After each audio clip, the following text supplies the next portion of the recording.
Jeudi, le 6 mai 2021. Hier, on a oublié de parler du Cinco de Mayo. C'est une fête au Mexique très populaire. Mais c'est pas grave. C'était la fête à Napoléon aussi. Napoléon Bonaparte. Beaucoup de chicanes en France avec ça. Hey, aujourd'hui, on va parler du départ de la bombe. Oui, on va parler de... Pourquoi j'ai dit tout le temps? Oui. Ben oui, je me parle à moi-même. Ben oui, François, tu vas parler de départ de la bombe? Ben oui, je suis comme un dentiste qui se parle tout seul. Salut, Émilie. Basecamp, hey, je vais vous parler d'une compagnie qui a mis une nouvelle règle qui vient de perdre un tiers de ses employés. Je ne sais pas combien il y en avait, j'espère qu'il n'y en avait pas trop, puis il y en a un qui est parti, puis on fait une manchette avec ça. Hey, de la sauce à pizza. Ben, pourquoi tu vas nous parler de la sauce à pizza? Parce que c'est un produit qu'on vend sur le site, qui se vend comme des petits ponchos. Ben oui. Toutes les fois que je le vois dans la commande, je dis, My God, faudrait bien que je vous le dise, puis ça sort. Ben, ah oui, le crayon en terre. Ah, puis crayon. Un passeport pour les restos, c'est la question que le Journal de Montréal se pose ce matin. La taxe GAFA sur les Google, Amazon, Facebook, Apple, puis GAFAM, on rajoute Microsoft, aurait rapporté 365 millions. Hey, Musk, pas tout seul dans sa famille, là. Il y a un frère et une sœur. Ben oui, il prend toute la place, mais on va parler de ça. Donald Trump, ça fait longtemps qu'on n'a pas parlé de lui. Unsmoke the Future. Qui parle de ça? On va parler de ça. Hey, Peloton, une compagnie qui a eu le vent dans les voiles, je vais vous parler d'eux autres, ils ont des problèmes avec leur tapis roulant. Et on m'a envoyé un email cette nuit. Ben oui, je vais vous parler de ça. Ben oui. Bon, hey, je vais ramasser mon crayon parce que c'est important. C'est important. Comment ça va ce matin? Moi, ça va encore très, très bien. Je me suis réveillé à 3h10. Et là, j'avais le goût de me lever. Je dis, m'attendre un peu. Puis finalement, le cadran sonne à 4h. Voilà. Hey, Madame Cahouette, baissez pas ces pitons parce que j'ai pas plusieurs écrans. J'ai juste un iPad ici. Mais on a une chanson. C'est un petit bonheur que j'avais ramassé. Il était tout en pleurs sur le bord d'un fossé. Quand il m'a vu passer, il s'est mis à crier. Monsieur, ramassez-moi, chez vous, emmenez-moi. Ben, c'est Félix Leclerc. Hein? J'aime bien cette chanson-là. Je voulais aller dans le québécois un peu ce matin parce que je suis toujours avec Gérard Lenormand, Claude François ou Michel Sardou. Ben oui, je capote sur Michel Sardou. C'est mon chanteur préféré. À vie. De toute la vie. T'sais, comme quand ta blonde te demande est-ce qu'on va s'aimer pour toute la vie? Ben oui, c'est comme ça mon amour pour Michel Sardou. Et je m'entraîne encore avec lui. D'ailleurs, je vais m'entraîner tantôt. Regardez mes mains, ils reviennent mieux. Hein? Des petites blessures d'entraînement. Avec le kettlebell, j'ai oublié de mettre la craie. On va mettre ça tantôt. Régis Labombe s'en va. Il aurait dû partir avant. Hein? C'est ça qui est la morale de cette histoire-là. 14 ans. Il a l'air fatigué de peu importe. Hein? Et tu sais, faire de la politique, j'ai pas assez proche d'en faire une fois dans ma vie. J'ai décidé de ne pas en faire. Bon, je fais comme tout le monde, j'ai dit pour le besoin de ma famille. On dit tout le temps ça. J'ai le goût de me reposer. Et Régis Labombe, il a quand même une tête un petit peu enflée. Tu sais, il dit ouais, je me retire, mais il faut être un peu fêlé de se présenter en politique. Mais tu sais, ça prend quand même des gens compétents pour qu'ils viennent. Là. C'est comme si lui était tellement compétent puis qu'il n'y a personne d'autre qui va venir. Tout job qu'on prend à cœur, ça prend des gens fêlés. Ça prend des gens fêlés pour être entrepreneur. Là, je vais me déplacer les lunettes et là, mes cheveux vont tous. Regardez mes cheveux. Ils sont tellement pognés dans le matin, ils ne sont pas encore tous placés. On va les placer. Ah, bon. Ben, ça y est, c'est placé. Faut être fou là, pour devenir avocat. Hein? Tu commences ta carrière, tu n'es pas bien payé. Tu as fini, ben, tu es trop bien payé. Salutations à tous mes amis avocats. Mais entrepreneur, c'est la même chose. Il faut être un peu fou, se lancer dans la voie de l'entrepreneuriat. Puis il faut être un peu fou, se lancer en politique. Mais tu sais, des fois, on pense que notre nombril il est plus fou que les autres. Hein? On dit notre nombril il est plus beau que les autres, mais Régis Labombe aurait dû partir bien avant. Puis on le voit pourquoi qu'aux États-Unis, ils limitent à 2 mandats. Parce qu'à un moment donné, tu deviens blasé. Puis ça fait un bout de temps. Au début, là, il est arrivé, il était tout un personnage. Puis tranquillement, ça a commencé. Il était plus bête. Ben comme ça. Denis Coderre était le même aussi à la fin. Là. Ouais, fais pas du dogmatisme. Il parle comme ça. Fait que c'est ça. Il va partir après 14 ans. Il aurait dû partir. Si on était aux États-Unis, ça fait 6 ans qu'il dirait moi, j'aurais fait ça. Parce que, écoute, t'es parti, tu joues à belle-mère. Hein? Hey, hier soir, je vais vous raconter quelque chose. Hein? Je m'entraîne, mon fils s'entraîne. Puis on s'entraîne ici. On a des élastiques kettlebell. Honnêtement, on est équipé pas tellement bien. Tu sais? Mais avec des élastiques, un poteau d'égout. Hein? On s'accroche après le poteau d'égout dans. On réussit à s'entraîner. Puis là, hier, je le regarde, Alexis, puis je dis, my God, qu'il y a des gros bras. On a sorti le tape. Ah, on a sorti le tape. On avait fait ça aussi à Big Brother. On avait sorti le tape Kevin, Claude, Kim et moi. Puis, j'ai regardé mon fils avec ses gros bras, puis j'ai un petit peu plus gros que lui. Je pensais que je le regardais, j'étais impressionné. Fait que, pour ça, je me suis mis à bras pendant 44 minutes. 44 minutes après la minute nulle à barre. Et Kim avait eu ce problème-là. Les mains ont arraché. Mais là, moi, les miennes ont arraché ici. Ben. Hey, Basecamp. Combien qu'on a employé Basecamp? Parce que là, je vais vous parler d'eux autres. Là. Basecamp. Number of employees. 57. 57 employees. Enseignement est une entreprise américaine fondée en 1989. Le produit principal est un outil de web de gestion de projet lancé en 2004. Ah. Bon, ils ont 57 employés. Et le CEO de la compagnie a dit, bon, là, c'est assez, là. On ne parlera pas de politique ici, puis pas de société. Tu sais, mon livre, mettons, qu'est-ce que j'en pense, là. Eux autres n'auraient pas pu en discuter. Mettons des vidéos que je fais, puis qu'est-ce que tu penses que François Lambert a dit tantôt, là? Il n'aurait pas pu en discuter. Non, c'est interdit maintenant sur les lieux d'entreprise. Ils ne veulent pas de chicane. Ils veulent des employés soit belles et tais-toi, donc soit beau et tais-toi. Hein? Shut the fuck up, là, comme dirait l'autre. Ouais. Ben, c'est ça, ils ont perdu un tiers de leurs employés. Ben, 57, ils ont perdu 20 employés. Ouais, 19, là. 19, parce que 60 divisé par 3 donne 20, mais là, c'est 57. Donc, pour aller faire un calcul rapide, là, tu dis, OK, parfait. 57 plus 3 divisé par 3, t'en enlèves 3. C'est ça. Hein? C'est ça. Un tiers. Un tiers. Donc, ils n'ont perdu, les employés ne peuvent pas parler, puis ça fait le tour des journaux dans le monde. Bon, on peut en parler, là. T'sais, au Liban, c'est marqué hein, quand tu rentres dans les magasins, ne pas parler de politique ici, dans certains magasins, parce que la politique là-bas, c'est assez, on pourrait dire incendiaire, mais étant donné que c'est pas le feu qu'ils mettent là-bas, c'est des bombes.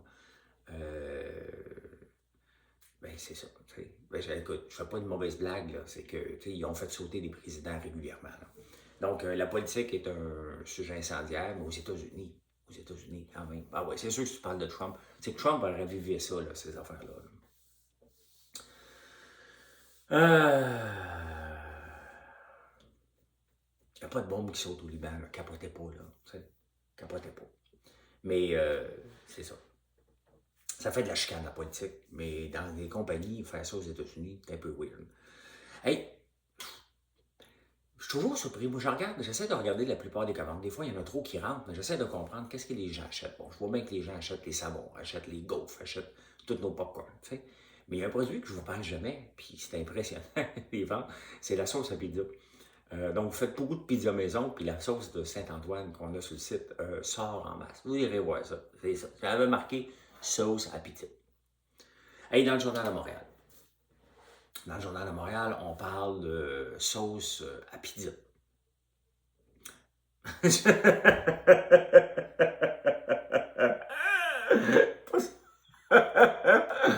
Ah, je suis mêlé. Je viens de mêler deux sujets en même temps. Dans le Journal de Montréal, on parle de. Moi, je me trompe encore. Un passeport pour les restos. Est-ce qu'on devrait ramener un passeport? Ceux qui sont vaccinés vont pouvoir aller au resto, puis les autres, non. L'Association des restaurateurs dit non. Certains restaurateurs disent oui, on est prêt à gérer ça. Ça presse du temps que ça d'aller au restaurant. Ce qu'on veut, c'est de rouvrir la société en général, pas juste une classe de place. Puis on s'entend, c'est le fun d'aller au restaurant, là, mais c'est réservé à une clientèle aisée. Hein? Les familles de quatre, là, ils vont pas manger au restaurant. OK? Ils font pas garder les enfants pour aller manger rapidement au restaurant, puis revenir, puis gérer la gardienne, pas la apporter, puis non. Fait que, tu sais, c'est pas un projet de société. Oui, ça fait mal. Ça fait mal d'avoir les restaurants fermés, puis j'ai du beau linge, j'ai hâte d'aller au restaurant, moi, avec. Mais tu sais, on se lève à 4 heures. Tu sais, cette nuit, Marilyn, elle dormait pas. Donc, elle a travaillé cette nuit parce qu'elle s'en dormait plus. Fait que, nous autres, à 6 heures le soir, là, on n'est pas tellement de party. Fait que, nous autres, les restaurants, on est plus à l'âge de 5 heures. T'sais, on vient manger au premier service, là, qu'ils rodent le souper pour ceux qui vont venir à 9 heures. Là. Ça presse pas d'ouvrir. Ça presse d'ouvrir les restaurants, mais ça presse de rouvrir la société en général. Le trafic est ouvert, lui. Hein, le trafic, je regarde le trafic, ces routes, là, il est là. Hier, je revenais de la campagne à 3h30, à côté de Montréal jusqu'à Saint-Jérôme. Le trafic est à côté bien dur. Lui, il est là, mais bon, les restaurants, on peut attendre. Un passeport, non. Un passeport devrait servir à voyager, mais d'aller au restaurant, ça ne presse pas tant que ça. Hey, la taxe GAFAM. GAFAM, il y a des chiffres qui sont sortis. Là. Si on avait mis une taxe GAFAM depuis le début de l'année, les 3 premiers mois, ça aurait rapporté 365 millions de dollars. Ils me font rire parce qu'ils veulent une taxe comme en France de 3% sur les revenus rapportés à l'État, au pays. Qu'est-ce que vous pensez? Je vous laisse le temps. Bon, qu'est-ce que vous pensez qui arriverait si Google devait remettre 3% de ses revenus au gouvernement? Bon. Mettons qu'il rapporte une pièce. Bon, on vous dit comment ça marche. Il rapporte une pièce parce que les entreprises, on paye de la publicité pour faire connaître nos produits. Hein? Vous venez sur françoislambert.one, puis après ça, comme par hasard, vous allez faire une recherche sur Google, sur sirop d'érable, puis là, c'est mon nom qui sort en premier. Bon, c'est comme ça. Donc, au lieu de payer une pièce pour la pub, je vais payer une pièce et 30. Donc, Google, au lieu d'avoir les revenus d'une pièce, ils vont avoir les revenus d'une pièce et 30. That's it, that's all. Ça ne fera pas une différence sur sa profitabilité. Là. Il va le refiler à l'entreprise. Ces entreprises qui vont avoir moins de profitabilité, donc ils vont couper des employés. C'est aussi simple que ça. Il ne faut pas penser que c'est magique. Là. On charge une taxe, puis les entreprises vont dire « Ah oui, c'est correct ». Ils vont juste charger plus cher pour la pub, parce que de toute façon, on n'a pas d'option d'aller. Il ne fait plus de pub dans les journaux. Là. Donc, si tu as besoin de faire de la pub, ben, tu te connectes en ligne. That's it. Tu vas sur Facebook ou Google. Là, le dis-tu comme il faut? Google. On va le redire encore. Google Pronunciation. Et ils vont me le dire en anglais. Google. Google. Google. Google. Prononciation en anglais américain, en anglais britannique. Google. Google. Google. Google. Google. Dodo. Dodo. Ah, c'est là qu'elle prend son accent, Geneviève. Hein? Elle prend, elle est British. Et Elon Musk. Tu connais pas Elon Musk? Vous savez qu'il est né en Saskatchewan. Et sa mère, May Musk, oh, vous irez voir ça, belle femme, une très belle femme, 73 ans, mais elle n'a pas juste eu un enfant, elle en a eu 3. Et elle s'est divorcée à l'âge de 31 ans, puis elle les a élevés toute seule en Afrique du Sud. C'est une mannequin, la madame, et elle a élevé ses 3 enfants seule. Elle a un autre frère qui était avec Elon Musk lorsqu'il a fondé PayPal, et maintenant elle fait autre chose. Puis il y a une sœur aussi qui a fondé un concurrent à Netflix. Donc, le talent pousse dans la famille Musk. Et la femme a dit, moi, je n'ai jamais aidé mes enfants à faire leur devoir.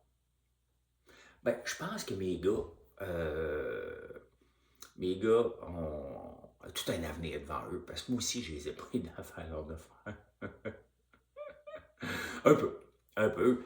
Mais je m'assoyais avec eux autres, mais je ne faisais pas leur devoir. moi, je ne fais pas les devoirs pour les enfants. Je lui disais, voici ce qui est là. Moi, ce que je faisais comme devoir, là, c'était, euh, il était obligé de s'asseoir à table et faire le devoir. C'est là où ce que ma contribution arrêtait. Mais leur dire 2 plus 2, 2 plus 2, tu vas écrire dans ton cahier, ça fait 4. Hein? Il y a des gens qui sont comme ça. J'ai connu des gens de même. Puis, non, non, on ne fait pas ça. Hein? 2 plus 2, ben, je sais pas, ben, regarde ta table. Hein? 2 plus 2, ben, 4. Bon. Ben, c'est ça, elle non plus, elle n'a pas fait les devoirs. Euh, voilà. J'ai déjà été tuteur pour mes gars parce qu'ils n'étaient pas tout le temps attentifs à l'école. Et j'ai été tuteur pour eux autres un été. J'ai dit, ça, regarde, ça va être moi le tuteur, je suis bon en maths, je suis bon en français. Je vais vous aider, moi. Hein? Et ils ont eu toutes des notes. Puis même mes fils m'ont dit, mais t'es bon en maths, toi? Ben oui, de la job. J'aime ça, les statistiques. Fait que oui, Elon Musk, un frère et une sœur. Et la caractéristique, sa mère a dit, moi, je ne les ai pas aidés à faire vos devoirs. Fait que si vous aidez vos enfants à faire leurs devoirs, ils ne deviendront pas Elon Musk. Voilà, c'est dit, c'est fait. Hey, c'est pas demain la veille, vous allez faire un like sur un statut de Donald Trump, hein? Un thumbs up, un angry face. Non. Facebook a décidé de ne pas le ramener encore au bercail. Donc, il est banni de Twitter, il est banni de Facebook. Il est peut-être sur TikTok. Peut-être qu'il va commencer à me suivre sur TikTok parce qu'il peut aller sur Snapchat aussi. T'sais. Il y en a d'autres plateformes où il peut aller vomir un petit peu. Mais non, il n'est pas encore sur Facebook. Fait que j'ai hâte de voir si on va le poursuivre. Hein, parce qu'après, il y a comme un line-up pour poursuivre Donald Trump. Ouais, il y a comme un line-up pour le poursuivre. Enfin, je l'ai dit 2 fois. Là, mais on va voir comment il va s'en sortir, lui et sa famille. Hein? Et dans les journaux, à peu près tous les journaux, c'est Marlboro, le fabricant de cigarettes, qui va avoir un nouveau CEO, puis là, il est partout. Déjà, 25% de leurs revenus ne viennent pas des cigarettes. Hein? Ils veulent développer maintenant un lifestyle, se lancer dans le cannabis, puis ils veulent faire d'autres choses différemment. Et là, ils sont en train de se dire, il y a une grande campagne là, dans tous les journaux, des pleines pages, ils ont du cash. D'ailleurs, c'est l'industrie, vous savez que c'est l'industrie la plus payante des 100 dernières années. On pense, ben, là, les technologies viennent prendre le dessus depuis quelques années, mais pendant longtemps, l'industrie des cigarettes était l'industrie la plus rentable des 100 dernières années. Donc, ils en ont fait du cash. Tu sais. Donc, ils ont de l'argent pour se payer des pubs à plein de journaux, dans les journaux. Et là, ben, ils disent « On smoke the future ». Donc, on va arrêter de fumer dans le futur, mais ils vont nous vendre autre chose. Et il est fier de ça, donc il en parle. Tu sais, il rentre en poste, donc il est fier de ça. Il y a un nouveau aussi, il y a un nouveau président pour l'Auto-Québec qui s'en vient, et lui, il va gagner 17% de plus que sa prédécesseur. Tu sais. Puis Investissement Québec aussi, il gagne beaucoup d'argent, puis Pierre Fitzgibbon, il dit, il faut attirer des talents, donc il faut payer plus. Donc, c'est comme le président, je pense, qui est parti, son salaire avant était de 100 000 puis là, il en fait 500 000 plus des bonus. Il n'est pas à plaindre. On smoke the future, Marlboro says. Hey, Peloton, ça, c'est une compagnie que j'aime bien. Ils font des tapis roulants. Ils font des vélos aussi avec des coachs. Donc, c'est un vélo avec un iPad. Okay? Mais il est connecté avec tout ça. Et tu as des classes virtuelles, puis ils ont eu un gros boom, ils sont allés à la bourse, puis l'action a explosé. Puis, tu sais, des fois, il y a des timings dans la vie qui sont parfaits. Je vais parler du mien un peu, FrançoisLambert.one. On a commencé à vendre du sirop en 2018 en ligne et on s'est positionné. Quand est arrivée la COVID, nos services de livraison ont été rodés pour en prendre plus de volume et ça a explosé. C'est comme ça. Peloton, c'était un peu la même chose. Ils travaillaient sur, hey, regarde, les gens ne sont pas obligés de se déplacer, ils peuvent faire du spinning. Parce que tu ne pètes pas de grand monde en spinning, juste avant, puis après, hey, bonne chance, puis toi, t'as-tu mal? Dans les classes de spinning, ben là, tu peux le faire chez vous, tu as un écran, puis tu es tout le monde ensemble. Ils le vendent à l'évoile, puis ils ont dit, bon, on va faire des treadmills, donc des tapis roulants. Ça va bien avec les vélos, on va faire des tapis roulants. Hey, il y a un petit problème.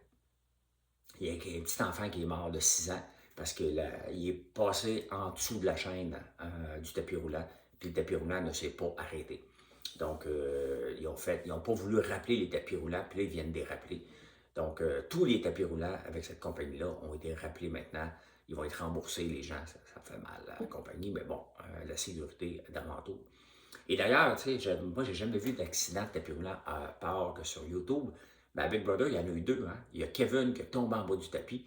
Et suite à la crise à Kevin, à un moment donné, il y a un ballon qui a volé. Puis on avait dit à Jean-Thomas, tu devrais tasser le ballon. Tu sais, le ballon fait des abdominaux, le ballon suisse, là. Pourquoi faire qu'il appelle ça un ballon suisse? Il va falloir que je fouille. Ben, le ballon s'est pris en dessous, en arrière du tapis roulant, puis Jean-Thomas est tombé sur le tapis roulant, s'était blessé sérieusement. Et on ne l'a pas vu, vous ne le saviez peut-être pas à l'écran, mais il y a un ostéo qui est venu, on ne l'a pas vu, mais qui est venu guérir Jean-Thomas parce qu'il était vraiment mal en point. Mais les tapis roulants qu'on avait arrêtaient. Celui de Peloton n'arrête pas. Donc, c'est ce qui est arrivé avec le petit enfant, malheureusement, qui est décédé. Un enfant de 6 ans qui est décédé. Hey, on reçoit toutes sortes de propositions. Hein. Puis il y a des fois, il y en a qui sont subtiles, puis il y en a d'autres qui n'ont pas. L'année passée, à peu près cette ainsi l'année, on avait eu une demande d'envoyer 2 containers, un de barbe à papa puis un de popcorn au Nigeria. Je le savais bien que c'était une arnaque, mais on ne sait jamais. C'est pourquoi dire non quand ça ne te coûte rien. On fait la paperasse, on va jusqu'à la banque, puis tout. Là. Tu sais, le gars était sérieux, puis j'avais dit, tes containers, moi je les remplis, tu me payes avant que je les remplisse, puis tu viens les chercher chez nous, je ne m'occupe d'aucun transport, tu t'arranges avec les douanes, puis tout. Et là, OK, pas de problème. Et à la fin de tout ça, puis il dit, OK, j'ai juste un petit problème pour débloquer l'argent, il faudrait que tu m'envoies 1500 €. Bon, on ne l'a pas fait, c'est là que l'arnaque embarque. Tu sais. Puis il y a beaucoup de compagnies qui se font avoir comme ça. Mais là, cette nuit, j'ai reçu un email. Ça fait 2 jours que le gars il vend même mes produits. Fait que là, j'ai dit, bon, combien de containers? Là, je niaise plus, là. Lui, il est au Bénin. Et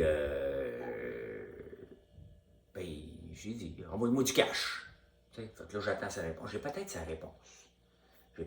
réponse. Puis je ne le sais pas. Non, pas encore.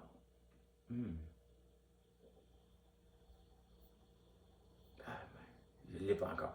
Ah, j'envoie-moi de l'argent avant. Il n'a pas lu encore. Oui, jusqu'à 5 containers, lui, il veut. Il veut jusqu'à 5 containers.